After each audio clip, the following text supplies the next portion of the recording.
9-10च्या दरम्यान हे पाऊस धाराशिव जिल्हा, लातूर जिल्हा, बीड जिल्हा, परभणी जिल्हा, जालना जिल्हा, इकडं बुलढाणा जिल्हा, अकोला, अमरावती, वर्धा, नागपूर, भंडारा, गोंदिया, चंद्रपूर, यवतमाळ, त्याच्यानंतर नांदेड, परभणी, बीड ह्या परिसरामध्ये काय होणार आहे की 8, 9, 10च्या दरम्यान हा पाऊस येणार आहे, म्हणून हा अंदाज सर्व शेतकऱ्यांनी लक्षायचा.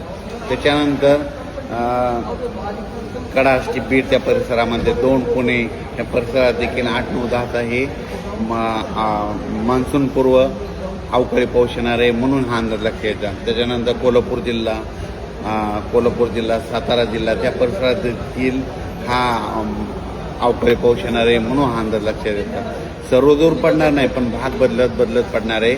फक्त पाऊस मात्र पूर्व विदर्भ, पश्चिम विदर्भामध्ये तिकडे जास्त असणार आहे. मराठवाड्याकडे थोडं कमी होईल. लातूर जिल्ह्यात एक थोडा जास्त राहील. सोलापूर जिल्हा, लातूर जिल्हा, नांदेड जिल्हा, आदिलाबाद, तेलंगणा तिकडं जरा जास्त पडणार आहे पाऊस. हे अवकाळी पाऊस असणार आहे, म्हणून ऊसवाल्या शेतकऱ्यासाठी आनंदाची बातमी.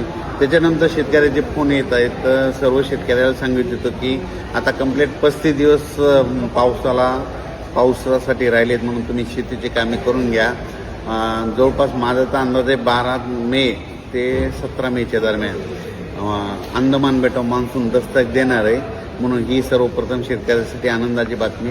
आत्तापर्यंत दरवर्षी कसं असतं, कधी 19 मे, 20 मे, 21 मेला अंदमान बेटावर मान्सून दाखल होतं आणि तसं वातावरण तयार होतं आहे. पण यावर्षी तुम्हाला एक सांगू इच्छितो, 10 मेपासूनच तिथं वातावरण बनायला सुरुवात होणार आहे.